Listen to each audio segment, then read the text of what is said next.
Tuhan, ajar kami untuk memiliki kasih dalam hidup kami, sehingga kami boleh menjadi alatmu dan kami boleh menerima setiap karunia-karunia yang Tuhan berikan dengan penuh tanggung jawab. Dan terlebih Tuhan, kami boleh menjadi saluran tangan untuk penjangkauan jiwa-jiwa, untuk mereka menerima Engkau sebagai Tuhan dan Juru Selamat. Berfirman kepada kami pada sore hari ini. Di dalam nama Tuhan Yesus kami berdoa dan mengucap syukur. Amin. Silakan duduk, saudara. Shalom. Shalom. Shalom. Puji Tuhan. Tadi siang hujan, ya. Saya pikir waktu ini dingin-dingin, tadi pagi juga dingin, ya. Cuma bagaimana juga kita harus bangun, apalagi yang ingin olahraga. Karena saya bayangkan jogging, hebat ada orang jogging dari pagi sampai siang, saudara. Joggingnya seperti apa saya bayangkan. Dari pagi sampai siang itu jogging, luar biasa. Muter-muter mana aja gitu kan. Nah, saudara yang kasih, kita langsung saja ya. Kita kan belajar pada sore hari ini tentang kasih. Mungkin kata kasih ini tidak asing dan kita seringkali banyak menggambarkan dan membayangkan kasih itu bukan sesuatu yang baru, tetapi itu sangat-sangat familiar di telinga dan di mulut kita. Ada yang mendefinisikan kasih itu dengan love, yaitu kasih cinta, ya kan? Sehingga orang-orang selalu berbicara tentang cinta. Ada yang mendefinisikan kasih itu dengan kata memberi, melepaskan, itu kasih.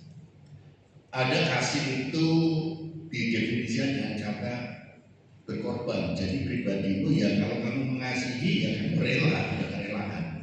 Akhirnya melepaskan dirinya tidak diperhitungkan lagi demi orang lain karena cinta atau kasih. Tetapi apa yang diartikan Alkitab tentang kasih itu seperti apa sih? Karena kita membayangkan sesuatu yang lebih ini.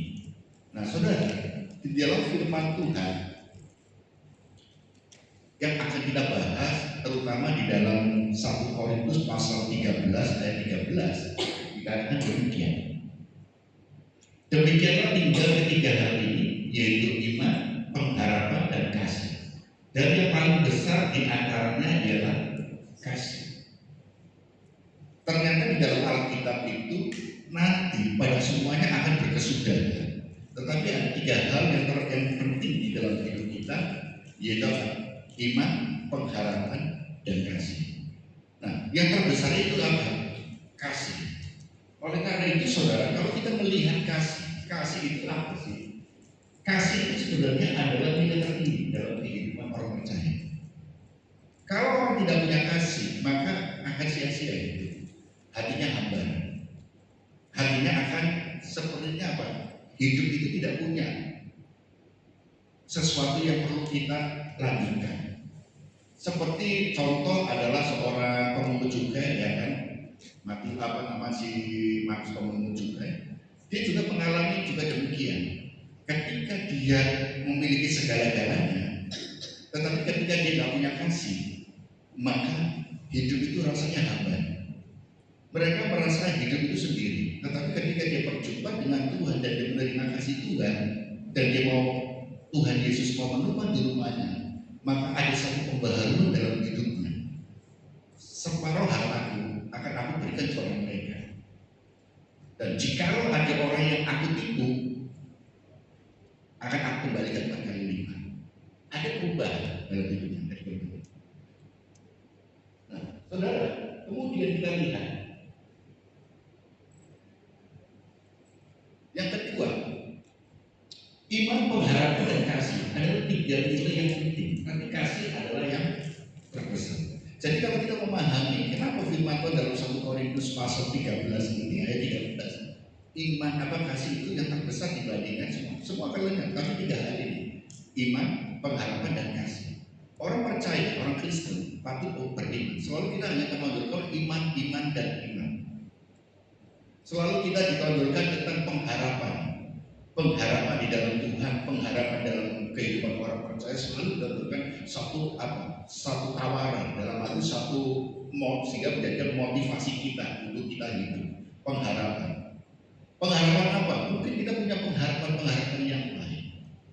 Dan kalau kita punya pengharapan, kita selalu menekankan, ayo beriman, iman. Artinya ketika kamu beriman itu percaya bahwa pengharapan yang kamu harapkan itu nanti tercapai.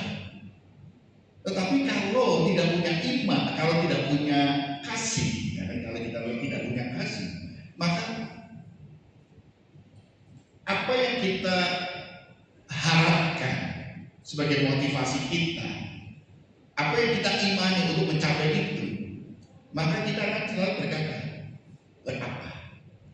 Karena ketika sudah mencapai, sudah mendapat pengharapan itu, sudah kita sepertinya buat apa sih terus lagi? Seperti sia-sia kalau tidak ada kasih. Ketika kita berbicara kasih, ketika kita pengharapan punya, iman punya untuk mencapainya, kita punya kasih, maka kasih itu akan membuat kita apa? Untuk apa? Kita akan berpikir untuk orang-orang lain. Bagaimana kita, apa yang kita dapatkan, apa yang kita kerjakan itu bukan untuk diri kita, tetapi bagaimana aku hidup itu berarti. Seperti kalau kita melihat ada satu kebutuhan manusia dalam psikologi itu yang teorinya Abraham Maslow, ya kan? Teorinya Abraham Maslow, puncak tertinggi adalah aktualisasi diri. Aku punya makanan yang dibutuhkan, makanan, minuman semuanya, sampai pada rantai kamu punya identitasmu, kamu punya ini keinginan, sampai yang tertinggi adalah aktualisasi. Bagaimana kita bisa mengaktualkan diri ini loh aku. Ketika kita bisa mengaktualisasi diri kita, ada satu kebanggaan dalam puncak rantai dalam arti suatu dengan dari Abraham Maslow. Jadi setiap orang pada dasarnya menginginkan aktualisasi. Nah, dalam kasih inilah kita bisa bicara tentang aktualisasi yang seperti apa. Ada yang aktualisasi dengan arti negatif, tapi ada yang positif. Nah, kita sebagai orang percaya, orang Kristen, bagaimana mengaktualisasi diri kita? Firman Tuhan, aktualisasi kita sebagai orang percaya adalah kamu adalah terang dunia. Kamu adalah terang dunia. Kamu harus menjadi saksi. Itu aktualisasi diri kita. Pertanyaannya, bagaimana kita menjadi pribadi yang menjadi terang, menjadi garam, dan menjadi saksi lewat hidup kita. Kalau tidak ada perubahan dalam hidup kita yang dapat dilihat oleh ditonton oleh orang lain, yang jadi berkat bagi mereka untuk dicontoh, diteladani, maka itu penting. Kasih itu berbicara diri kita. Yang ketiga kita lihat, kasih harus menjadi fondasi, motivasi, serta tujuan dalam hidup orang percaya. Tadi saya katakan, kalau engkau tidak punya kasih, engkau tidak punya menjadi satu fondasi dalam hidupmu, menjadi tujuan, motivasi, maka kita hidup seperti apa? Buat apa aku ini hidup? Aktualisasi diri itu tentang Abraham Maslow. Nah, kalau kita gambarkan lagi, saudara, kasih, iman, dan pengharapan, maka kalau saya gambarkan adalah kasih ini sebagai fondasi, iman ini sebagai jalan kita, langkah-langkah kita, dan pengharapan kita adalah satu tujuan kita yang kita inginkan. Jadi iman, kasih, dan pengharapan yang terbesar adalah kasih. Kasih harus menjadi satu fondasi kita, menjadi dasar kita, menjadi motivasi kita, menjadi satu tujuan kita yang menghidupi iman kita dan yang menghidupi pengharapan kita. Sehingga kasih itu mewarnai semuanya dalam hidup.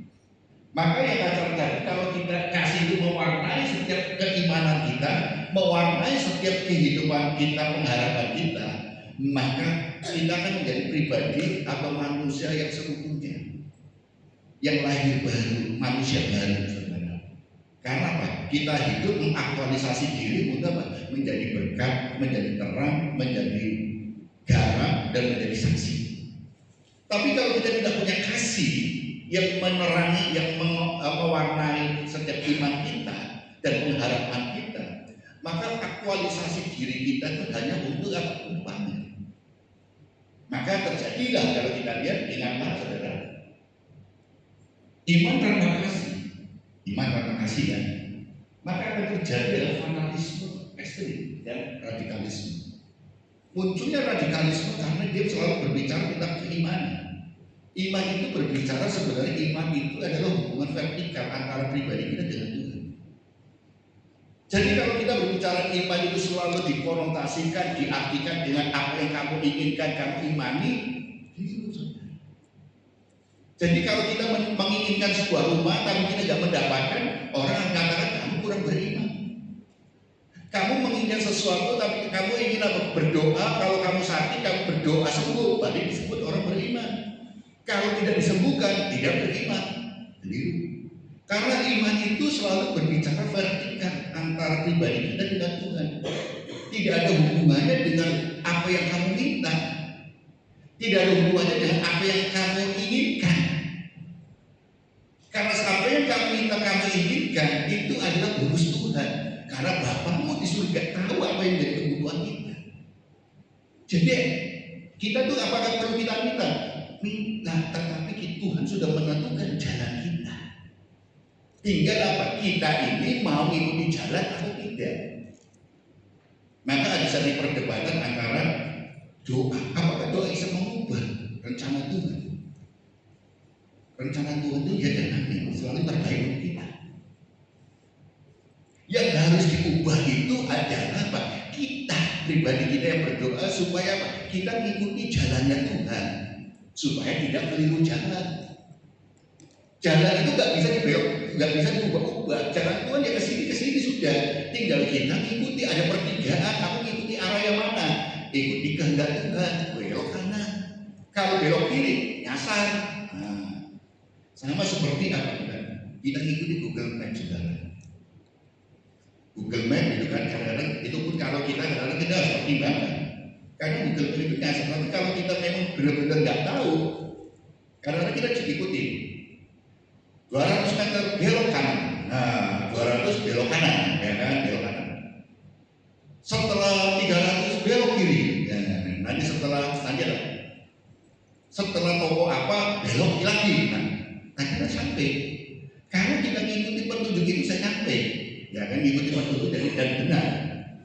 Kita mengikuti arah dari petunjuk dari Google Map itu sampai kalau kita ikuti 200 meter ini sampai. Kadang kita di dunia angka berangkat di kota mana kita nggak tahu, ya kita ikuti. Apalagi kalau kita pergi ke suatu daerah, kita dilewatkan jalan alternatif yang kita nggak tahu, pedesaan-pedesaan. Ya kita mau nggak mau ikuti aja, sepanjang mobil itu bisa masuk, kita jalan ikuti aja. Karena memang nyampe. Seperti ketika saya kadang saya pergi itu, kadang saya ikuti Google Map. Kalau udah mulai ini sudah, ayo siap Google. Mulai, nanti sebelahku navigator saya sudah mulai langsung hentikan. Nah, nanti kalau sudah pakai navigator saya sebelah saya, langsung Google-nya berjalan untuk mana? Loh, lewat sini pas ini. Tapi ya harus ikuti kan ya. Aku nggak tahu jalan gitu, ya ikuti aja. Tahu nyampe. Kita ikuti Google. Demikian saudara, Tuhan sudah menetapkan jalan kita. Tuhan sudah memberikan jalan kita. Tinggal kita itu mau mengikuti jalan Tuhan itu atau tidak. Nah, yang harus dibangun adalah, yang harus menyadari adalah diri kita, bukan jalannya. Ketika nyasar bukan jalan yang salah, tapi kita ini yang ngambil keputusan keliru. Maka kita iman tanpa kasih menjadi satu radikalisme, saudara. Orang selalu berbicara tentang apa? Keimanan. Pokoknya Tuhan segala-galanya. Ada seorang ibu pernah suaminya sakit, saudara. Dia tinggal di tengah-tengah kampung, Kemudian dia selalu, ibu ini suka jalan. Suaminya itu sakit di rumah karena ditinggal sendirian. Kemudian suatu ketika suaminya itu sakit sampai dia makan itu mau ngambil itu sampai jatuh, saudara. Ketika akhirnya istri ini pergi, karena dia pergi kemana, pokoknya dia muter di pelayanan, dia bilangnya pelayanan. Tetangga-tetangganya melihat ada suara buruk, langsung masuk ke rumah semua. Ternyata suaminya jatuh, karena dia ingin mengambil sesuatu di meja jatuh. Lalu tetangga-tetangga itu yang bukan seniman, negur langsung, mana kok sendirian? Ketika istri pulang dari tegur, kamu ini suamimu sendirian, ini gimana tetangga? Ya kan? Aku ini pelayanan, aku ini pelayanan, aku ini saudara. Ketika kita berbicara pelayanan di hadapan orang-orang yang tidak mengerti, bagaimana? Apakah mereka menerima? Tidak. Apa yang menjadi pengakuan kita di pelayanan? Seharusnya suatu kehormatan kita bisa melayani. Tidak jadi berkat. Tidak jadi berkat, saudara. Karena itu kasihnya nggak ada. Selalu dia sibuk dengan apa? Vertikalnya. Harus apa? Ayo kasihmu, tunjukmu. Pengharapan tanpa kasih karena menjadi banyak egois dan pengakuan diri. Jadi kalau kita selalu berbicara tentang tujuan, pengharapanku apa, pengharapanmu, setelah kamu mendapatkan itu tanpa kasih, egois kamu. Kamu mengatakan, aku dapat itu karena aku hebat, aku bisa. Aku bisa mengerjakan itu karena aku bisa. Jadi bukan Tuhan yang ditonjolkan, yang diakui, tapi diri kita, kebisaan kita, kekuatan kita. Maka iman itu, kasih itu menjadi satu segala-galanya terbesar yang harus menghidupi imanmu dan yang menghidupi pengharapanmu,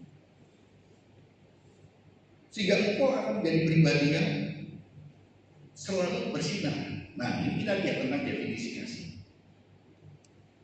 Kalau kita berbicara tentang definisi kasih, saya lihat dalam 1 Korintus pasal 13 ayat 5-7, maaf tulisannya hurufnya agak kecil, ya kan, tentang definisi kasih itu.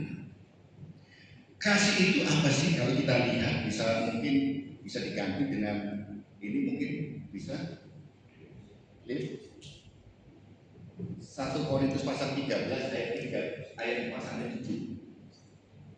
Mungkin bisa lihat di HP aja mungkin, ya kan? Sudah kita bisa ini kembali lagi. 1 Korintus pasal 13 ayat 4-7.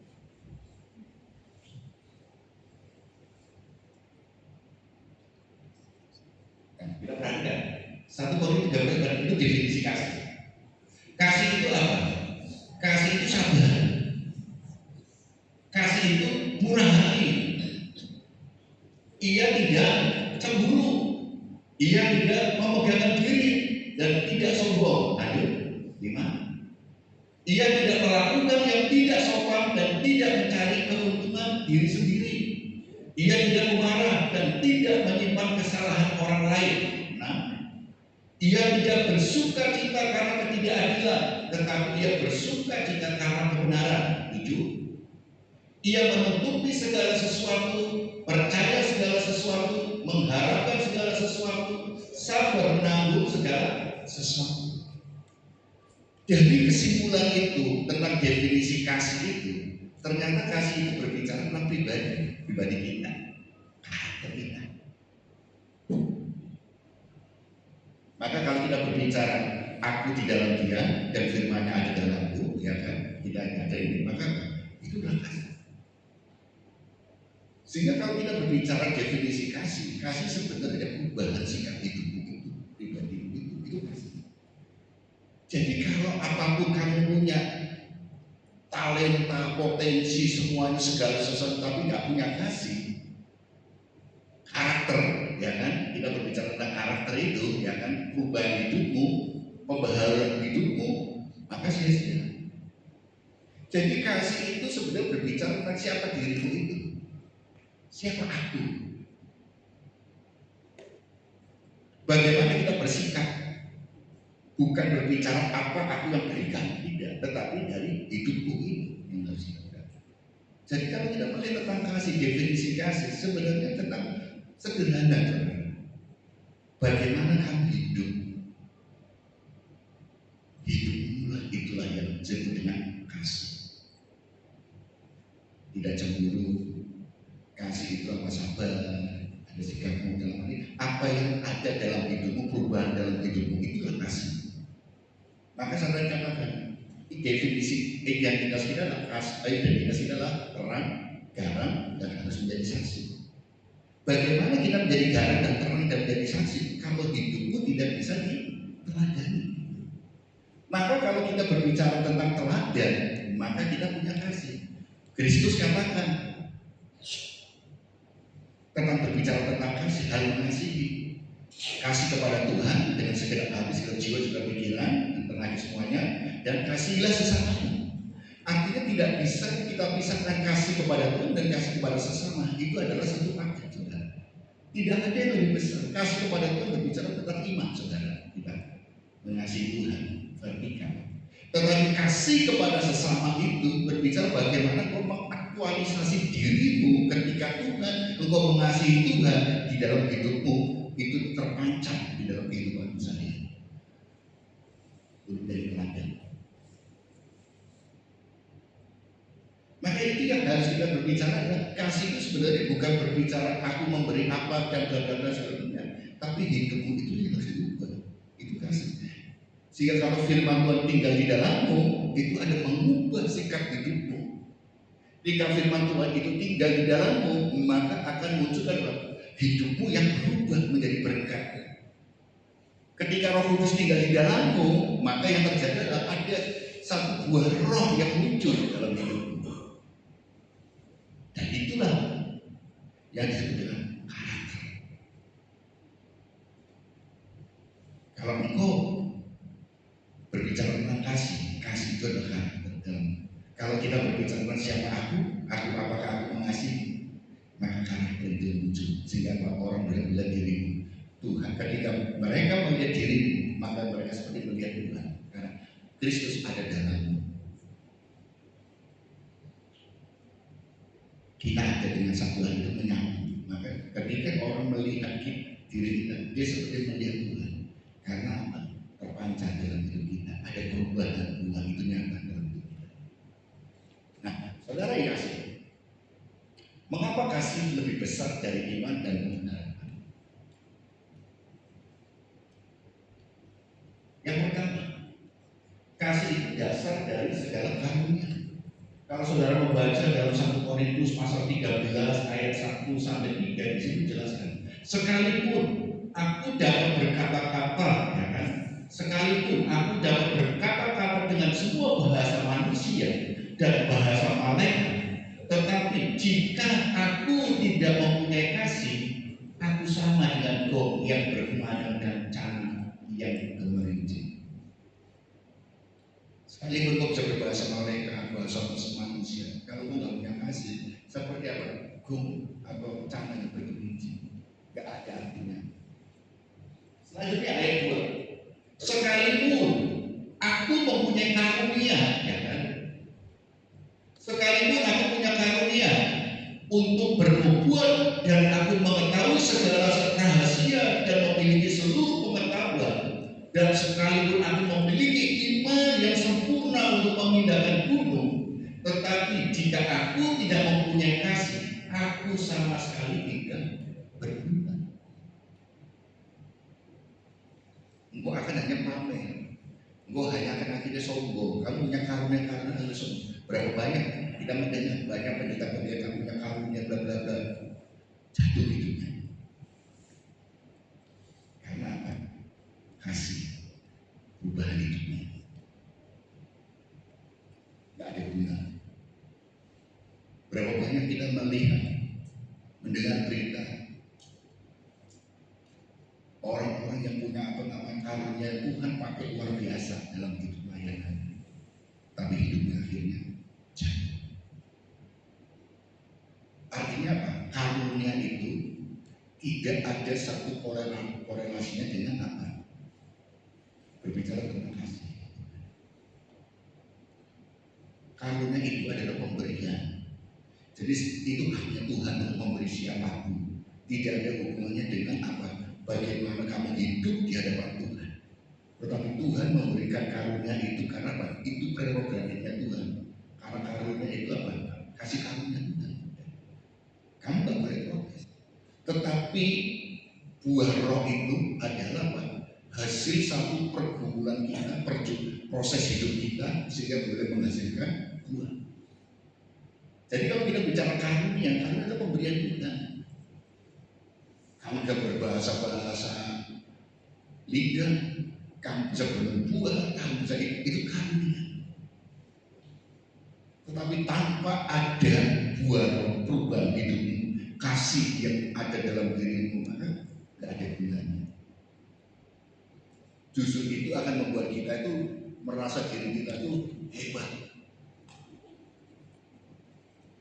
Banyak saudara kita mendengar, mungkin saya tidak sebutkan satu-satu, tapi kita banyak mendengar dipakai luar biasa.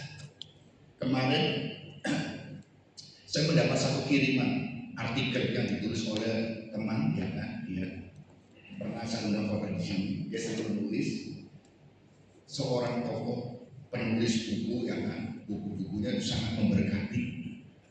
Tokoh dunia, buku-bukunya itu sangat memberkati ya. Saya sering banyak membaca bukunya itu memberkati.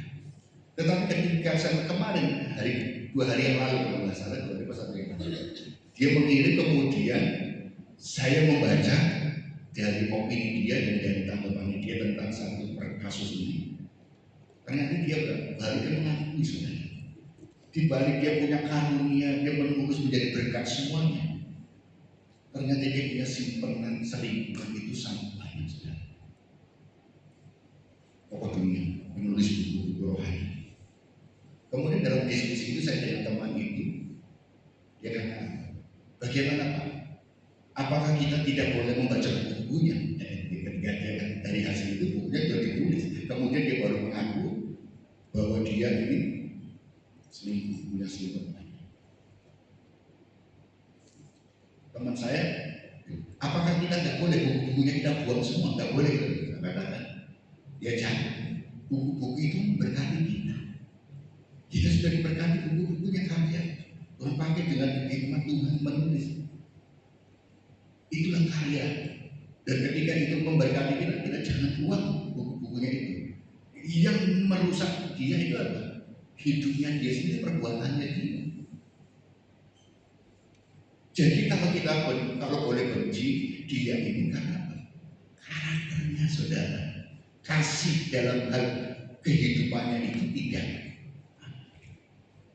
Pengharapan dia dengan Tuhan pakai dengan luar biasa, tidak disertai dengan dasar oleh kasih. Sehingga apa? Nanti kapan saya akan kirim, coba nanti saya akan kirim siapa yang ini, mungkin saya grup pengurus. Saya kemarin mau tak kirim ke grup GPNS ke jemaat. Tapi nanti terjadi apa satu pembahasan yang tinggi, ya kan? Jadi nanti aja masih tak pertimbangkan. Dia, opininya dia sebenarnya, saya senang tuh bisa ini opininya dia. Jadi dalam hal ini diskusi saya dengan beliau itu ngobrol-ngobrol dalam WA. Dan buku-bukunya jangan dibuang, karyanya kita baca. Tetapi kita harus karena itu jatuh karena tidak dibangun oleh kasih. Berapa banyak orang punya karunia luar biasa dipakai. Tapi itu saja. Mungkin saudara banyak penyanyi penyembah ya kan, bagaimana dia bisa menyembah dengan rekaman karunia dipakai luar biasa. Karena apa? Ketika dia mendapat satu puncak, pengakuan diri itulah yang dia inginkan. Bukan Tuhanlah yang dia agungkan, tapi dirinya, pengakuan dirinya, egonya itu yang diinginkan. Sehingga dia mengikuti kemauan dirinya. Oleh karena itu saudara, yang ingin saya tekankan kepada saudara pada malam hari ini adalah, saudara boleh Tuhan pakai luar biasa dengan karunia. Tapi ingat, hidup itu harus apa? Di mana kasih Tuhan itu tinggal dalam diri. Kasih Tuhan itu harus tinggal dalam diri kita. Sehingga apa? Ada satu pembaharuan dalam akal budi kita, sehingga bisa membedakan mana yang baik dan benar, ya kan? Baik dan salah, benar dan benar ini bisa membedakan. Dan yang terlebih adalah kita peka suara Tuhan. Kita peka suara Tuhan. Dan karakter kita terbangun oleh karena apa? Kasih Tuhan itu. Kasih Tuhan yang tinggal dalam diri kita dan firman yang ada dalam itu memancar dalam diri kita. Dan firman berkata, apa ada dalam dan Tuhan ada dalam itu, firman ada dalam itu. Ada kesatuan. sehingga itu lebih dengan kasih. Kalau kita mengasihi Tuhan, ya kasih sesama, saudara. Gak bisa dipisah. Bagaimana kita mengasihi Tuhan yang gak kelihatan? Dengan sesama aja kita. Nah, untuk mengasihi sesama itu artinya apa? Engkau itu ada kerelaan. Kerelaan untuk mengerti. Orang kadang-kadang macam-macam, sabar. Orang kadang neko-neko segala macam maunya sendiri, sabar. Orang paling sabar itu cinta. Kami sadari bersama belajar sabar. Sabar. Jadi kita kasih itu bukan berbicara aku memberi, tapi kasih itu ada nggak perubahan dalam hidupmu. Engkau punya karunia, tapi kalau tidak ada pembaharuan di hidupmu, maka akan sia-sia, engkau akan jatuh. Maka yang perlu kita jaga adalah awasilah diri kita, ajaran kita dan diri kita bangun. Maka saudara-saudara katakan, ayo bangunlah dirimu. Jangan mau melihat sekitarmu, tapi bangunlah dirimu. Tadi pagi ketika doa pagi ya, kemudian habis renungan, kita nyanyikan tentang seperti wanita yang murah. Saya teringat ketika saya berdoa, saya diingatkan dulu ada seorang pendeta pengajar sama dia cerita, dia sudah dipanggil Tuhan. Siang, tadi siang, umpama saya cerita siang ya. Tadi siang jam besoknya dirawat di rumah sakit gara-gara masalah gigi. Masalah giginya, ya kan. Kemudian dia dirawat di rumah sakit RKS. Siang jam 10, jam 11 saya itu besok ke rumah sakit. Di situ saya ngobrol dengan pendeta tersebut, dengan pengajar itu. Ngobrol, ambil guyon-guyon, ya kan. Kemudian dia cerita bahwa ketika malam dia itu Tuhan itu seperti nggak suruh nyanyi apa? Ya tapi itu seperti wanita yang mengurapi, ya gitu, tentang kesetiaan juga. Dia cerita, aku itu ketika diingatkan Tuhan pujian ini saya nangis. Loh kok nangis? Ternyata selama ini dia itu lagi bergumul, aku ini mau mundur. Aku mau mundur dari apa? Dari sebagai pengajar. Dia istilahnya kan malam tekanan, jadi dia rasanya itu sudah capek dan dia mau mundur. Ketika saya bilang wis jangan mundur terus, tapi dia dari tekanan itu dia bilang aku mau mundur. Tapi ketika dia di rumah sakit dirawat masuk kemarin dan pagi-pagi tak besok, kemudian dia katakan, tapi Tuhan ingat kau ujian ini. Terus bagaimana? Aku nggak akan mundur. Tuhan ingat aku. Aku harus setia sampai akhir. Dia akan gitu. Ya, puji Tuhan. Kalau sebenarnya mundur lebih baik apa? Sampai Tuhan yang mempensiunkan kita, jangan kita mempensiun. Saya ingat saudara siang jam 10, jam besok itu saya ngobrol. Dia ketawa-ketawa banget gitu kan. Besok pagi saya dengar kabar jam berapa mau dini hari dipanggil Tuhan. Saya kaget karena apa? Jam 10, jam 11 itu ngobrol-ngobrol dengan saya dan dia cerita bagaimana dia itu Tuhan ingatkan ujian ini dan dia nangis dan aku tidak mau. Akhirnya aku gak akan mundur. Aku mau setia sampai akhir. Pagi saya dengar berita dipanggil Tuhan. Maka tadi pagi ketika saya dengar ujian itu saya teringat dengan hamba Tuhan ini, saudara. Karena kita saya dengan dia, sehingga kesetiaan kita, karena kita ini apa? Sudah menerima kasih Tuhan. Dan ketika kita menyadari kesetiaan kita karena kita sudah menerima kasih Tuhan, maka ketika kita hidup, kita harus menyadari aktualisasi diri kita adalah bagaimana engkau bisa menjadi berkat, menjadi garam, menjadi terang bagi mereka di sekitar kita. Sampai Tuhan ambil kita sampai akhir. Gak ada kata pensiun jadinya. Gak ada kata kita mundur. Terus aku cuti sih. Kalau kuliah ada cuti, bisa cuti. Kerja bisa cuti. Tapi melayani itu tidak bisa cuti. Kalau Tuhan sudah panggil kita, gak boleh cuti. pengetahuan itu nggak ada di gereja. Dimanapun kita berada, itulah kita itu aktualisasi diri. Dimana kita berada, tempat kerja, di rumah, di tetangga, semua itu aktualisasi diri kita.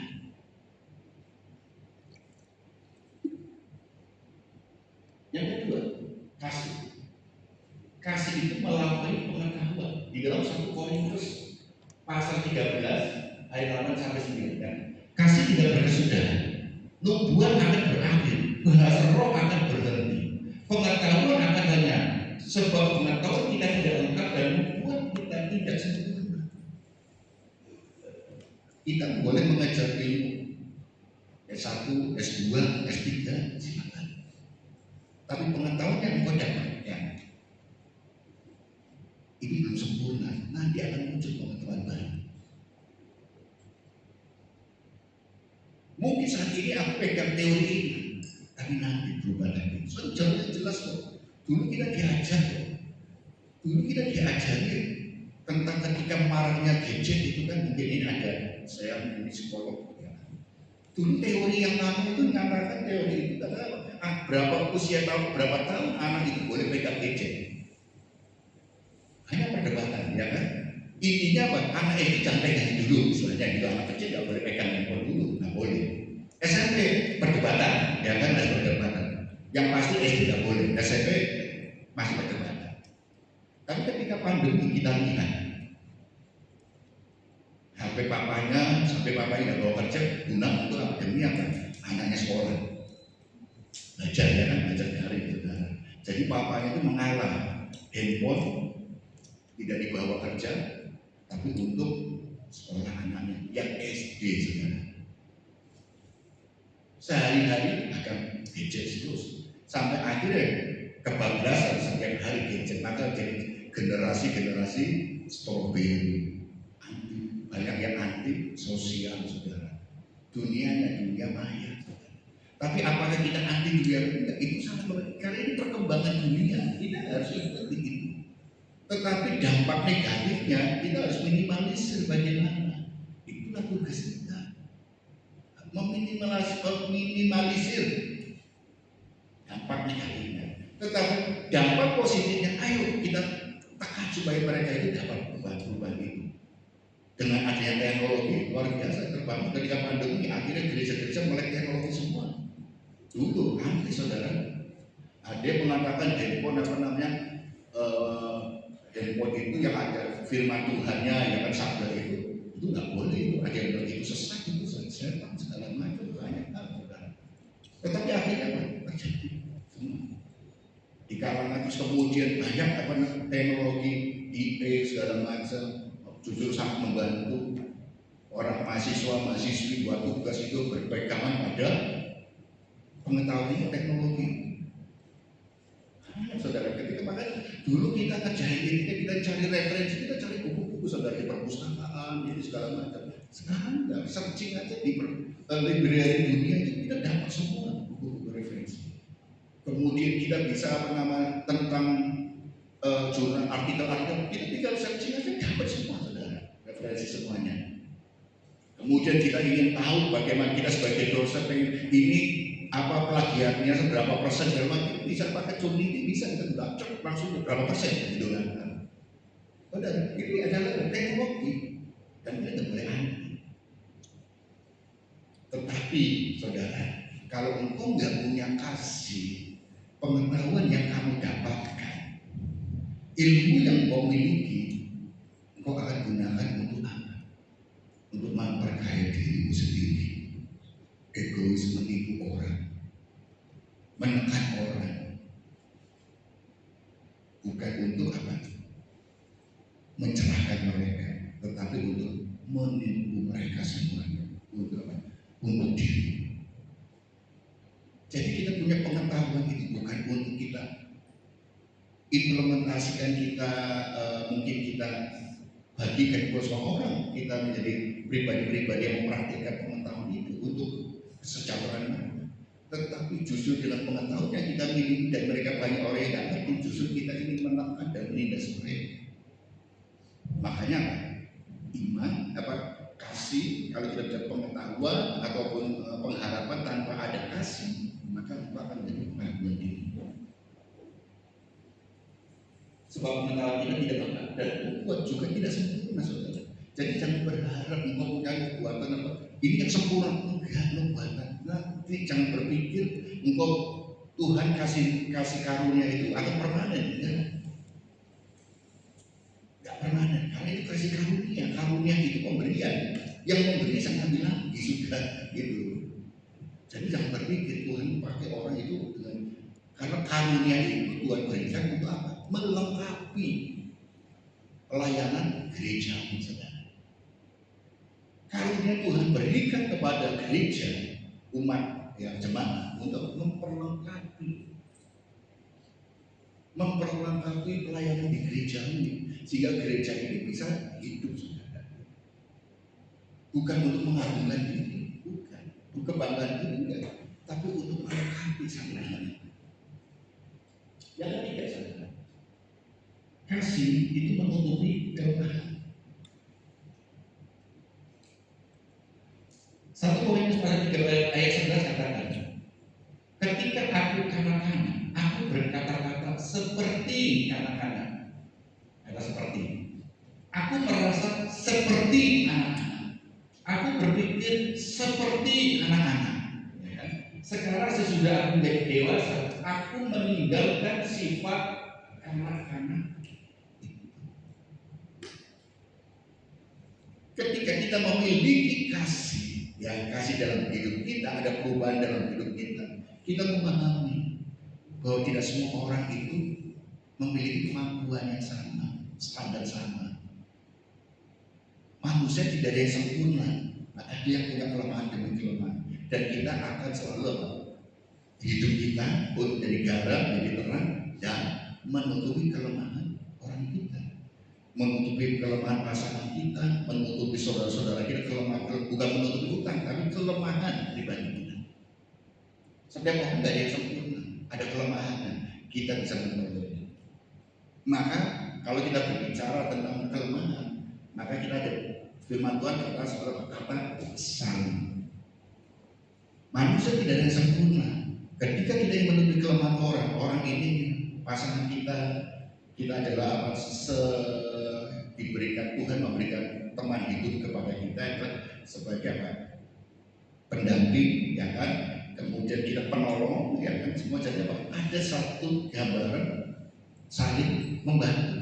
Kalau kita merasa diri kita itu ada di level atas dan pasangan kita atau temannya kita lemah, kita turunkan dikit untuk apa? Kita angkat mereka supaya mereka naik. Jangan kita terlalu turun ke bawah, naikkan ke kasih ini. Ayo kita bikin di tengah. Antara kita mungkin kita A, teman kita C, ayo kita bikin B. Jangan kita langsung turun ke C, kasih dia apa? Nggak ada perubahan. Kita harus di B, naikkan dia untuk dia naik ke B, sehingga ada penambahan pengetahuan baru, ada perubahan, sehingga kita meningkatkan kualitasnya dia. Kalau kita ingin menolong orang, kalau kita punya kasih dan hidup ada perubahan dalam hidup kita, maka kita ingin menuntut mereka, tapi dengan mengangkat mereka, sehingga mereka punya kualitas. Bukan karena kita memberikan kredit, yang penting dia sudah tersebar, biar angkatan. Sehingga dia punya kebanggaan tentang menunjukkan kualitas hidupnya, bukan tentang apa kelemahan. Orang punya kelemahan, tetapi perlu diajari untuk naik kelas, naik level. Kalau orang kita kasih ikan terus nggak akan naik, kasih kain supaya dia naik, sehingga dia bisa mempertahankan. Kita punya pengetahuan didasari dengan kasih. Maka pengetahuan itu bukan untuk pengakuan diri, tetapi untuk kemaslahatan umat. Kalau mereka tarik, mungkin mereka belum sama dengan kita standarnya, tapi lama-lama ketika dia tarik, dia akhirnya bangkit, keluar dari kenyaman dia naik level. Dia dengan sendirinya mau belajar untuk menaikkan level lagi. Tapi kita sudah angkat dia itu keluar dari zonanya dia untuk naik level. Saudara, seperti kita kan punya anak keluarga yang punya anak-anak, tentu nggak pengen anak-anak kita tuh hanya Yang penting misalnya baca, tulis sudah selesai, sampai itu tingkatkan. Bahkan orang tua kadang berpikir anak-anak harus lebih pintar, lebih hebat daripada orang tuanya. Orang tuanya paling lulusan SMP atau SMA, anak-anak itu harus bisa sampai minimal sarjana. Orang tua punya pemikiran demikian. Kalau orang tua yang punya pemikiran, dia ada kerelaan, gitu kan? Mengalah untuk anak-anak jadi itu baik.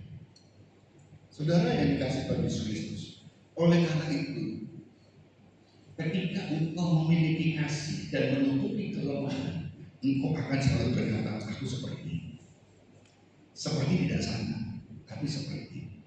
Ketika engkau berkomunikasi dengan anak-anak, maka jadilah seperti anak-anak. Kita artinya kita memahami. Coba saudara, kita ada guru sekolah minggu, guru anak, Cimira, Sinta, Nita. Karena kalau di depan anak-anak itu kan adik-adik, ya gayanya kan kayak ini kan emak-emak kan itu kan kayak bagaimana ngomong itu biasanya ngomongnya cepet ya kan biasanya kalau ngomong itu mungkin agak-agak judes ya kan, tapi depannya anak lembutnya luar biasa saudara. Coba perhatikan, lembutnya beda karena apa? Aku seperti anak-anak gak ada yang judes. Jadi bagaimana anak kalau ngomong, aduh sabar selalu kan gitu. Nah perhatikan, sampai Cimira kalau tak perhatikan, kalau kasih renungan, dia ngomongnya apa? Kayak anak ini ngajar anak-anak saudara. Lebih ini karena harus memasukkan anak-anak itu tahu. Kalau ngomongnya kita menggunakan bahasa kita, standar kita, anak-anak nggak ngerti, sia-sia. Maka kita lihat saudara, Sinta kalau ngomong cepet, tapi kalau di kelas anak-anak, ngomongnya sabarnya luar biasa. Kadang-kadang saya lihat hari Rabu itu kan, sampai beda, ngomongnya itu pelan sekali itu kan. Kalau ingin seperti memahami anak-anak, maka kita kalau kita ini, kita renungan, dikasih tugas, kita korban di mana? Maka banyak orang yang maaf ya kecelekan adalah korban di mana? Dewasa muda seperti apa? Ada yang punya pikiran di hari Rabu hari Minggu Sabtu ini apa? Ibadah pemuda. Mereka udah siap-siap. Loh ternyata ada yang tua-tua juga. Bingung kan itu kan? Ada yang seperti itu. Karena mereka itu sudah mempersiapkan siapa audiensnya supaya sama.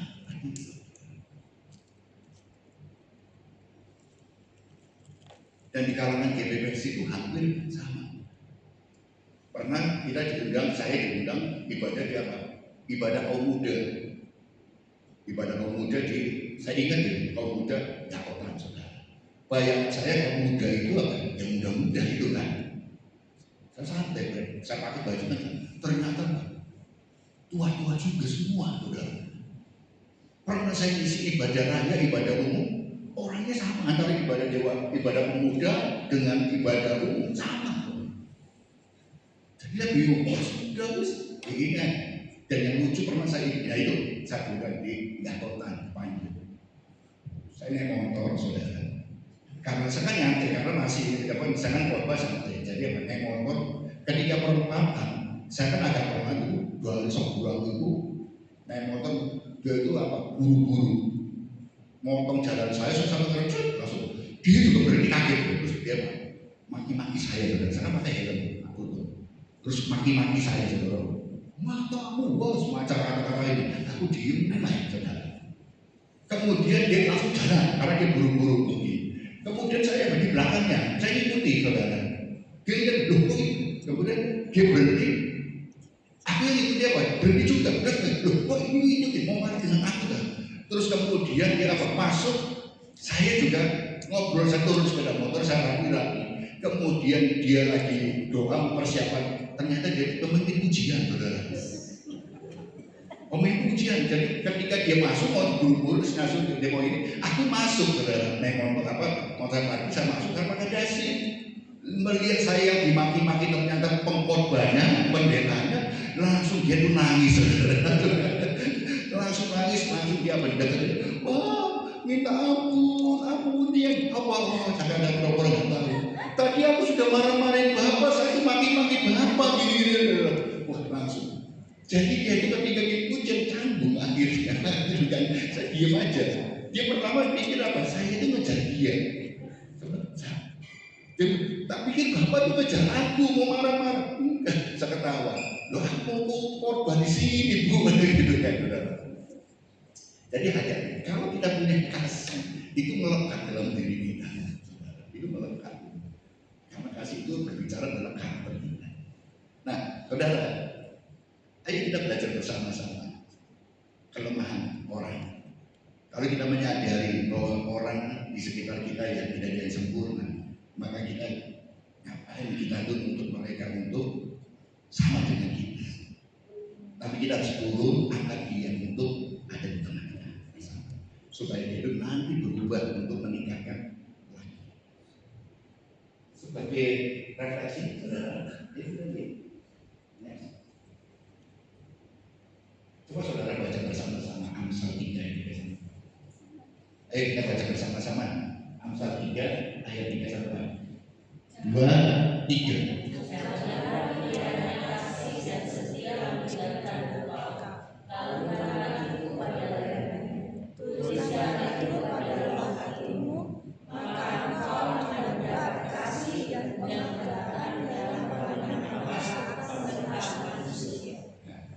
Kalau kasih itu kamu pegang, ya kan? Kalungkan dalam leher dan tulis pada hati.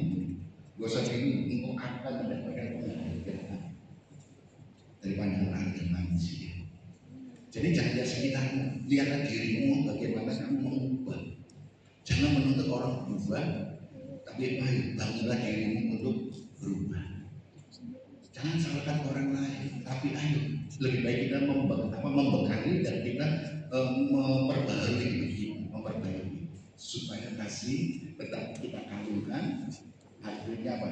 Sebagai nafas hidup kita, dan hati sebagai memberikan kita perintah, sehingga pasti percaya penghargaan itu akan datang sendiri, baik itu dari Tuhan ataupun manusia. Kenakan kasih. Kasih itu adalah fondasi hidup. Kasih itu adalah fondasi di dalam kamu menjadi pelayan Tuhan. Kasih itu harus menjadi fondasi dalam kamu mengarungi harapan demi harapan.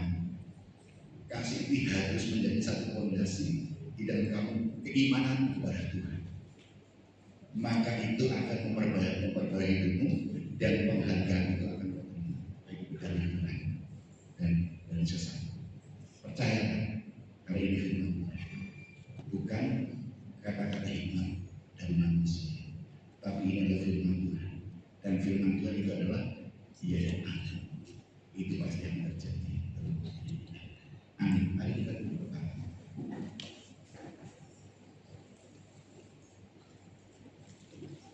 Saya minta semuanya maju.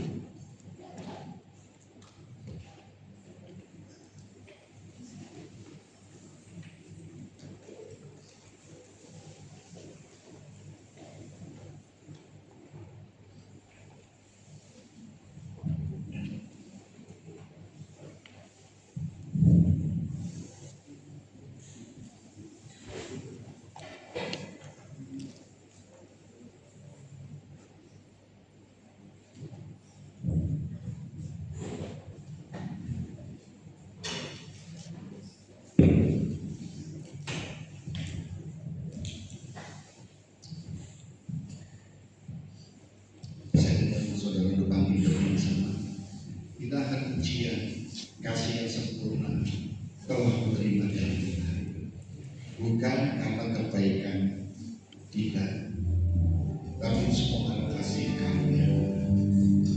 Haleluya.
apakah Yesus Kristus ada dalam dirimu.